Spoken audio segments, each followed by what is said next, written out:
Hello everyone, welcome to tech Sharmit.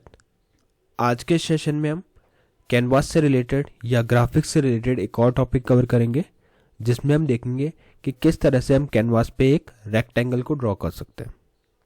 इससे पहले भी हमने एक ऐसे सेशन डिस्कस किए थे जहाँ पे हमने कैनवास पे एक नॉर्मल लाइन, फिर एक सर्कल, ये सब चीज़ें इम्प्लीमेंट करके देखे थे, ड्रॉ करके देखे थे। ठीक है, तो ये जो सेशन रहेगा वो उसी के कंटिन्यूशन में रहेगा, जहाँ पे हम समझेंगे कि कैसे एक रेक्टेंगल को ड्रॉ किया जा सकता है, कौन से कोऑर्डिनेट्स हमें उसे प्रोवाइड करने हैं या कौन से पैरामीटर वो एक्सेप्ट करता है। ये सारी चीज़ें हम इस पर्टिकुलर सेशन में डिस्कस करेंगे। ठीक है, अब इस चीज़ को और डिटेल्ड वे में समझने के लिए अपन क्या करेंगे, पहले मैं आपको एक प्रोग्राम बना के दिखाऊंगा और उस प्रोग्राम के अंदर हम एक नॉर्मल सा कैनवास क्रिएट करेंगे। उस कैनवास पे फिर हम एक रेक्टेंगल ड्रॉ करेंगे और उसको आउटपुट को कोड के साथ रिलेट करके समझेंगे। ठीक है, बट सेशन शुरू करने से पहले जस्ट एक रिकमेंडेशन है कि अगर अभी तक आप लोगों ने पहले वाले सेशंस नहीं देखे हैं तो आप पहले उनको देख सकते हो, जिससे कि आपको ये ऑनगोइंग टॉपिक और इजी समझ में आ जाए। क्यों? क्योंकि ये जो पूरी प्लेलिस्ट और है वो एक प्रॉपर सीक्वेंस और सिंक में है, तो अगर आप उसको सीक्वेंशियली ही फॉलो करोगे तो आपके लिए और भी ज़्यादा ईजी रहेगा ऑनगोइंग टॉपिक को समझना। क्योंकि अभी तो मेनली हम फोकस करेंगे किस पे, रेक्टेंगल वाले पार्ट पे। ठीक है, तो आई थिंक अभी हम स्टार्ट करते हैं। तो यहाँ आप देखोगे एक बहुत ही बेसिक सा HTML कोड हमने लिख के रखा है, जिसमें हेड के अंदर हमने टाइटल रखा हुआ है टेक शर्मित और एक हेडिंग रखी हुई है HTML बाय टेक शर्मित। यहाँ करेंगे इसको सेव, वेब ब्राउजर को रिफ्रेश, तो कुछ इस तरह से हमें दिख रहा है HTML बाय टेक शर्मित। ठीक है, अब करना क्या है, एक हेडिंग डालनी है एक और। तो यहाँ पे H2 हेडिंग लेंगे और इस हेडिंग के अंदर हम लिखेंगे HTML बाय ये चीज़ हम लिख चुके हैं HTML बाय टेक्सचर में। तो यहाँ पे लिखेंगे ड्राइंग, या फिर ऐसे लिख सकते हैं process to draw rectangle on HTML canvas. ठीक है, ये हमने लिख दिया process to draw rectangle on HTML canvas. इसको करने के बाद आपको सेव करना है और यहाँ पे आप देखोगे हेडिंग आ गई। ठीक है, अब बात हो रही है एक रेक्टेंगल ड्रॉ करने के लिए, तो उसके लिए सबसे पहले हमें कैनवास की नीड है। तो एक कैनवास बनाने के लिए आप क्या करोगे, यहाँ लिखोगे कैनवास एलिमेंट कैनवास। ठीक है, और इस कैनवास के अंदर हम यहाँ पे मेंशन करेंगे क्या, यहाँ पे हम मेंशन करने वाले हैं सबसे पहले आईडी, क्योंकि बिना आईडी के आप जावास्क्रिप्ट को कनेक्ट ही नहीं कर पाओगे और जावास्क्रिप्ट बिना कैनवास पे आप वो ड्रॉ नहीं कर पाओगे। ठीक है, तो इसलिए यहाँ पे अपन लिख देते हैं आईडी की जगह पे कैनवास 1। ऐसा ज़रूरी नहीं है आपको कैनवास 1 ही लिखना है हर बार, ये डिपेंड करता है सिचुएशन पे, बट नेमिंग स्टैंडर्ड आप अच्छे से यूज़ कर सकते हो, जिससे कोई मीनिंगफुल नेम इस आईडी को दो, क्योंकि बाद में यही आईडी आपको जो है यूज़ करनी है इसको एक्सेस करने के लिए। ठीक है, तो हमने यहाँ पे आईडी स्पेसिफाई कर दिया। अब हम इसकी विड्थ स्पेसिफाई कर देते हैं 200 पिक्सल्स। अब इसकी हाइट स्पेसिफाई होगी, वो भी होगी 200 पिक्सल्स। ठीक है, और अभी आउटपुट देखेंगे तो कुछ शो नहीं होगा, क्योंकि अभी तक हमने इस पर कोई स्टाइलिंग अप्लाई नहीं की है और हमें पता है कि जो कैनवास है उसकी कोई खुद की कोई स्टाइलिंग नहीं होती, तो आपको स्टाइल एट्रीब्यूट से उस पर कुछ प्रॉपर्टीज अप्लाई करनी पड़ेगी। ठीक है, तो वो प्रॉपर्टीज अप्लाई करने के लिए अपन लिखेंगे style background colour, for example antique white. फिर हम इसका बॉर्डर सेट करेंगे, तो बॉर्डर में डाल देते हैं 2 पिक्सल्स सॉलिड ब्लैक।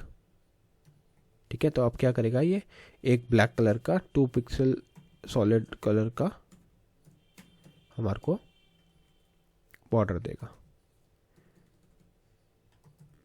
ठीक है, ये कर दिया सेव। अब देखोगे तो आपको यहाँ पे एक शेप शो हो रही है। ठीक है, अब हमें इस शेप पे करना क्या है, इस शेप के ऊपर हमारे को एक रेक्टेंगल ड्रॉ करना है। तो रेक्टेंगल ड्रॉ करने के लिए या कोई भी शेप ड्रॉ करने के लिए हमें क्या चाहिए होता है, जावास्क्रिप्ट चाहिए होता है।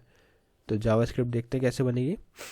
तो उसके लिए यहाँ पे चाहेंगे सिंपल स्क्रिप्ट टैग ऐड करेंगे एक, और इस स्क्रिप्ट टैग में हमें कुछ चीज़ें सेट करनी होगी। कैसे, देखो, सबसे पहले तो हमें सेट करना होता है इसका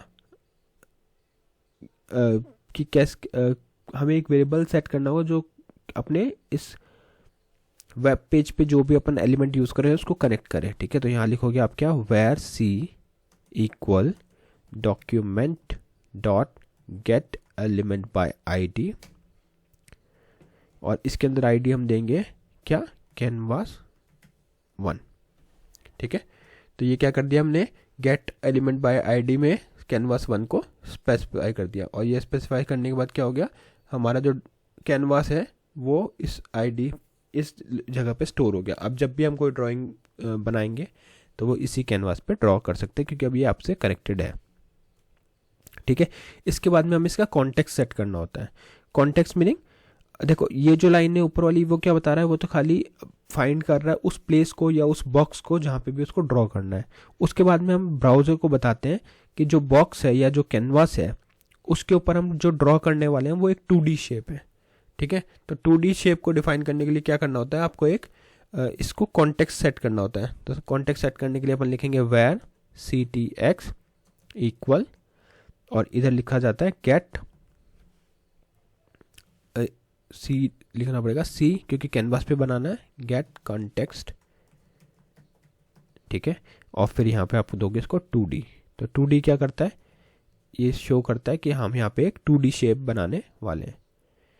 इतना करने पे अभी आपको आउटपुट में कुछ भी शो नहीं होगा, ये शो नहीं हो रहा कुछ भी। तो अब हमें क्या करना है, इसके बाद में सेट करना है, एक रेक्टेंगल क्रिएट करना है। तो रेक्टेंगल क्रिएट करने के लिए आपको लिखना पड़ेगा ctx डॉट रेक्ट। ठीक है, और फिर कुछ पैरामीटर्स हमें प्रोवाइड करने थे। फॉर एग्जांपल मैंने दिया यहाँ पे 20 20 50 20। एक बार इसको मैं दिखाता हूँ, फिर अपन इसको करेक्ट भी करेंगे, और यहाँ पे सब में सेमीकोलन आएगा। और दूसरी इंपॉर्टेंट बात, ये सब केस सेंसिटिव है, तो आपको एज इट इज़ लिखना पड़ेगा जैसा भी आपको वहाँ पे ड्रॉ करवाना है। मतलब एक तो ड्रॉ करना है वो, प्लस यहाँ पे जो भी सिंटेक्स है इसका, जैसे अगर यहाँ पे मैंने गेट एलिमेंट बाय आईडी लिखा हुआ है तो एज इट इज़ इसी तरह से लिखा जाएगा, कैपिटल ई के साथ में, कैपिटल बी के साथ में। अगर आपने स्मॉल में कर दिया तो वो एज इट वो वर्क नहीं करेगा। तो ये हमारी पहली रिक्वायरमेंट है। ठीक है, उसके बाद में यहाँ पे RECT रेक्ट होगा, और इधर लिखेंगे ctx डॉट स्ट्रोक। तो मैं पहले ये लिख लेता हूँ, फिर आपको एक्सप्लेन करूँगा कि क्या हमने यहाँ लिखा है। इसको सेव करेंगे, रिफ्रेश करेंगे, तो आप देख रहे हो एक छोटा सा रेक्टेंगल हमारे को यहाँ पे शो हो रहा है। वो इसलिए हो रहा है क्योंकि हमने उसकी जो एट्रीब्यूट्स है वो इस तरह से पास किए, 20 20 50। अगर यहाँ पे मैं इसको 200 250 20 देता हूँ तो ये आपको शो भी नहीं हो रहा। क्यों? क्योंकि उसका जो साइज़ है वो काफ़ी बड़ा हो गया। ठीक है, और यहीं पे अगर हम इसको 50 देते हैं, एक बार 50 दे के देखते हैं क्या होगा, 50 50, तो यहाँ पे ये आपको इस तरह से जो आउटर बड़ा बॉक्स आपको दिख रहा है वो अपना कैनवास है, और उसके अंदर जो छोटा सा एक रेक्टेंगल आ रहा है वो हमने बनाया है किसके थ्रू, जावास्क्रिप्ट के थ्रू। ठीक है, तो इस तरह से ये आप शेप बना सकते हो। अब इसमें जो पैरामीटर्स हमने पास किए वो कौन से हैं। पहला हमने पास किया एक्स वैल्यू, जो डिनोट कर रही है एक्स कोऑर्डिनेट को किसके, अपर लेफ्ट कॉर्नर ऑफ रेक्टेंगल। ठीक है, तो रेक्टेंगल का जो अपर लेफ्ट कॉर्नर है उसको ये रिप्रेजेंट कर रही है एक्स कोऑर्डिनेट को। फिर हमारे पास सेकंड वैल्यू 50 है, वो है वाई, तो ये रिप्रेजेंट कर रही है y coordinate of the upper left corner of the rectangular. उसके बाद में हमारे पास विड्थ, विड्थ नहीं, इसके जो वैल्यू है 50 वो रिप्रेजेंट करते हैं विड्थ ऑफ रेक्टेंगुलर, कि रेक्टेंगल की क्या विड्थ रहेगी। और जो नेक्स्ट 20 है वो रिप्रेजेंट कर रहा है उसकी हाइट को।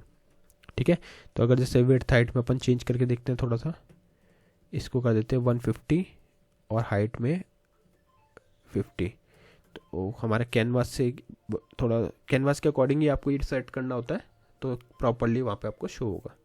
ठीक है, तो यहाँ पे हमने क्या कर दिया, एक रेक्टेंगल बनाया और इसकी हाइट विड्थ आप अपने अकॉर्डिंग कस्टमाइज कर सकते हो। कम ज़्यादा करना हो, जैसे अगर 120 करना है तो 120 कर सकते हैं, ये इधर आ जाएगा। क्लियर? तो ओवरऑल इस सेशन में हमने देखा कि कैसे हम कैनवास की हेल्प से एक रेक्टेंगल को ड्रॉ कर सकते हैं अपने HTML के वेब पेज पे। आई होप ये पूरा प्रोसेस आपको क्लियर हुआ होगा। और अब मैं आपसे एक रिक्वेस्ट करूंगा कि आज के क्वेश्चन का आंसर जरूर शेयर करें। और आज का क्वेश्चन है कि कैसे हम एक सर्कल को ड्रॉ कर सकते हैं अपने वेब पेज पे कैनवास की हेल्प से। उसके लिए क्या क्या फंक्शंस और मेथड हमें जावास्क्रिप्ट के यूज़ करने होते हैं, ये सारे चीज़ें आपको कमेंट सेक्शन में एक शॉर्ट वे में लिख के रखनी है। और जो कंसिस्टेंटली करेक्ट आंसर शेयर कर रहा है वो अपकमिंग सेशंस में स्पॉटलाइट भी होगा। ठीक है, तो आज के लिए इतना ही था। नेक्स्ट सेशन में बाकी टॉपिक डिस्कस करेंगे। So thank you for watching tech Sharmit.